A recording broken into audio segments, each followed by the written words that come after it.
ಏ ತಂಗಿ ಆ ಮೊಬೈಲ್ ತಾನು ನೋಡ ನೀನು 10th ರಿಸಲ್ಟ್ ಗೊತ್ತಾಗ್ಯದ ಮಾಮಂದು ಮತ್ತು ಆಂಟಿ ಏಟು ತೊಗೊಂಡಾರ ನೋಡಕ್ಕೆ ಕೇಳುನು. ಹಲೋ ಮಮ್ಮಿ, ಆರಾಮ? ಹ್ಞೂ ನಾವು ಆರಾಮದೀವಿ. ಅಲ್ಲೇನ ನೀನು ಮುಗ್ಯಾವಲ್ದು ನೋಡು, ಸರ್ರ ಚೂರು ಕಟ್ಟು ಕೊಟ್ಟು ಚಾಲುನಿ ಕಬ್ಬಿನ ತೋಡಿ ಹೋಗೋರಾಗ್ಯಾವ ಮನೆಯವ್ರು ಹೊಸ ಮಂದಿ ನಾ ಮುಗ್ಯಾವಲ್ದು. ಯಾಕೆ ಸೂತಕ್ಕೆ ನನ್ನ ಹಾಟೆಗಳು ಗಂಟು ಬಿದ್ದಾವ ನಾ ಕೆಲಸ ಮಾಡೋ ಬಡ ಬಡ ಬಡ ಮುಗಿಯಲ್ಲ ಬಿಡಲ್ಲ. ಅದ್ರಾಗ ನಾ ಮತ್ತೆ ಹೋಗ್ಬೇಕಿ ಚಾ ಕುಡು 20 ಸರಿ ಚಾನೇ ಕುಡಿಸ್ತಾರ ಅವ್ರು. ಕೆಲಸ ಕಮ್ಮಿ, ಚಾ ಕುಡ್ಲಿಕ್ಕೆ ಬಂದಂಗೆ ಆಗ್ಯದ ನಮ್ಮ ಮನೆಗೆ. ಅಲ್ಲೇ ನೀರ್ಲತ್ತಿ ಮಾಡಾಕಿದ್ ನಂದು ಹೋಗ್ತದ, ನಿಂದು ಹೋಗಲ್ಲ, ನಮ್ಮ ಅತ್ತಿದನು ಹೋಗಲ್ಲ. ಅವು ನಕ್ಕೋ ಅತ್ತಾವ, ಲೇವ್ ಅತ್ತಾವ ಅನ್ನಕಿನಿ ಅಲ್ಲಿಕ್ಕಿ ಲೇವ್ ಮಾಡಾಕಿ ನಾ ಇದ್ದೀನಿ.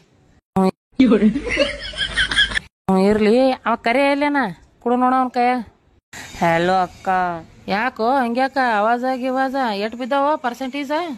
ಅಪ್ಪಗ 2 ಎಮ್ಮಿ ತೊಳಕ್ ಹೇಳು, ಇಲ್ಲ ನಾ ದುಡ್ಲಿಕ್ಕೆ ಹೋಗ್ತೀನಿ ನೋಡಿ ಬೆಂಗ್ಳೂರ್ಕ. ಫೇಲೇ ಅಲ್ಲ ನನ್ನ ಹಾಟಿಯ ಹಾಕಿ ಕುಡು ಸುರಸುಂದರಿ. ಹಲೋ ಅಕ್ಕ. ಯಾಕ ನಿನ್ಗೇನಾಗ್ಯದ ಅಳ್ಳಕ್ಕ? ನಿಂದ ಎಟ್ ಬಿದ್ದಾವ ಪರ್ಸೆಂಟೇಜ? ಪಪ್ಪ ಇಲ್ಲ ನನ್ ಲಗ್ನ ಮಾಡ್ತಾನತ್ತ. ಯಾಕ ಮತ್ತೆ ನಾನು ಫೇಲೆ. ಹೌದು ಹುಲಿಗಳು.